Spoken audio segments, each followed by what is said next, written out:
Thanks for staying with us. Now, there have been increasing concerns following a constitutional court ruling this week to release murderer Janusz Walus on parole.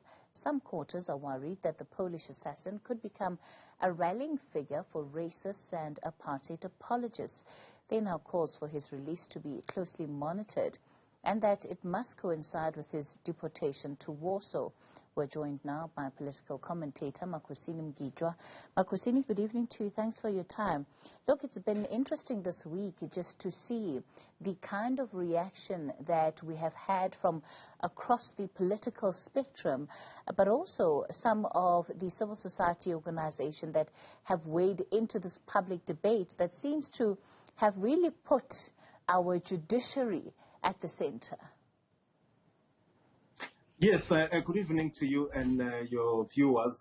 Look, it's understandable that there should be this reaction. Mr. Hani was a very popular figure within the ANC, and he was a moral compass of the ANC. He started talking about corruption a long time ago, before he was assassinated.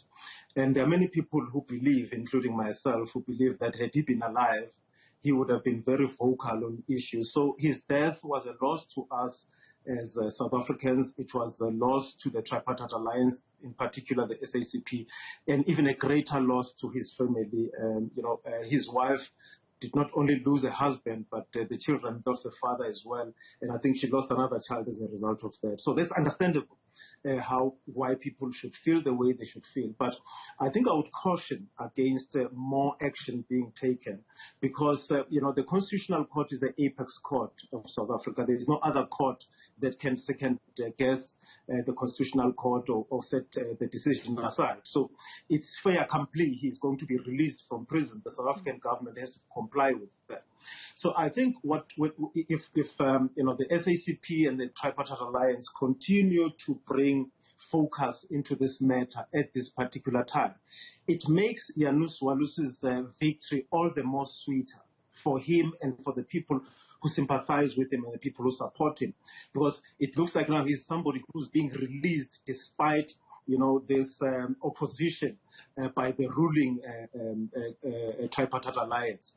But also, I think it places a focus on him when the focus should be on Chris Hani and what Chris Hani stood for. In situations like these, we need to remind ourselves as to who Chris Hani was, what he stood for, and what would he be saying today if he was alive. So if the focus now is going to be on the person who took him away from us, we fall into the trap of, shining the spotlight on the perpetrator instead of the victim. It's interesting because when one listens to some of the comments that are coming out of the Tripartite Alliance, the statements that have been issued, they seem to be pushing for what may, in the end, result in reforms of our political system, especially when it comes to those that had sentences that were issued under the apartheid government, like Janusz Walus, and also whether our current legislation has actually kept up or has accommodated the transition period. That seems to be where they're going for. And this idea of the fact that there's no life sentence in this country. Look, I think we should be very careful here. Careful in that we do not start a new culture, a culture of if you don't like the decision of the Constitutional Court, then you can have some action taken against that decision that you don't like. Mr. Hani, the late Chris Hani, was by far, a very important South African and somebody who had committed and dedicated his life to the liberation of all people in South Africa. And it's understandable why people should feel the way they feel. But the same thing could be done by people who are not as desirable as, the late Chris Hani's supporters, political party. You could have people marching against decisions of the Constitutional Court which they don't like, and when they will be taking that action on behalf of people who are very undesirable. So we should be careful that we don't create a precedent that may come back to bite us. The ANC and SACP, the tripartite alliance, is part of our government, of our parliament, and I think these issues should be raised in parliament.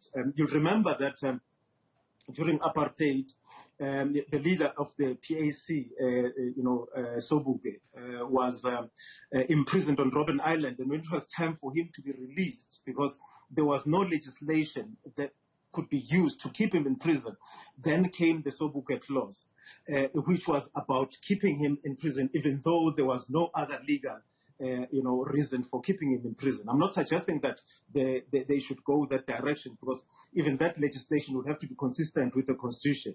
So I don't know what remedies are available, but what I think the focus should be on, it should be on that now that the Constitutional Court, the Apex Court, has made the decision. We chose, as South Africans, we chose to be a constitutional democracy, and we must abide by that Constitution and the decisions of the Constitutional Court. I think what the focus should be here is that let us deny Janusz Walus publicity. Let us deny him fame and infame as well. My suggestion actually would be that when he is granted, parole as per the decision of the Constitutional Court, he should be taken straight from prison to the airport and be flown out of the country, be deported.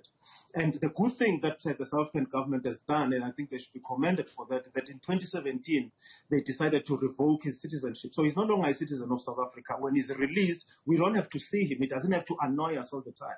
They can just send him to where he needs to go. He's been in prison for over 30 years. I think, he is clearly unwilling or unable to tell us what we want to hear, the whole truth.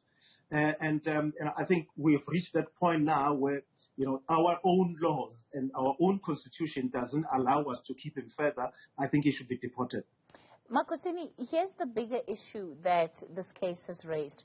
It's around justice, especially as far as it relates to apartheid-era crimes. And that really is the big elephant in the room, right? What the democratic government has done to ensure and to expedite the issue of justice for so many South Africans who are still living with those wounds, those open wounds, close on 30 years after the fact.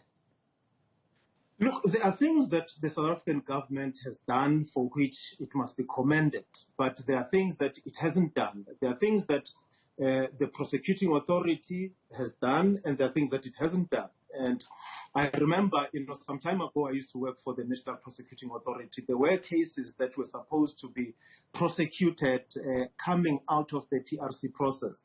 And we haven't seen much of prosecutions around that. And I think the NPA will have to address us on those issues together with other law enforcement agencies.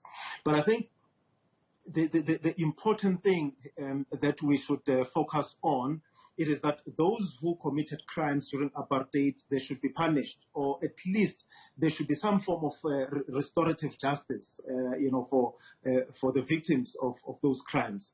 Apartheid itself was a crime against humanity. I think we should start having a conversation about reparations for people who are affected by apartheid. It was a crime against humanity.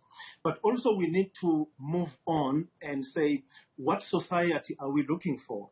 Do we want a society that is corrupt? Do we want a society where women walk around with like a target in their backs? They are assaulted, they are harassed, they are raped, they are murdered, and all those things. So there's no social justice in South Africa. I think Chris Hani would have been very upset about the fact that South Africa, since 1994, has become the most unequal country in the world, which means that the rich in South Africa have become richer, and that wealth is, rather that inequality is racially based in that most of the wealth of the country is in the hands of the minority, and the majority of the people of South Africa will have to share something that is like 10% of the country's wealth.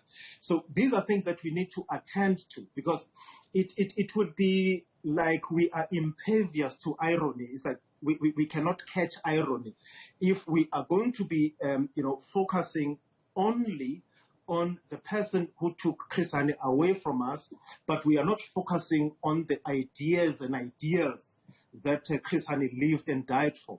I think the focus should be on how do we have a just society? How do we have an equal society? How do we have a society where women can be free, women and children can be free from fear of being brutalized like they are now?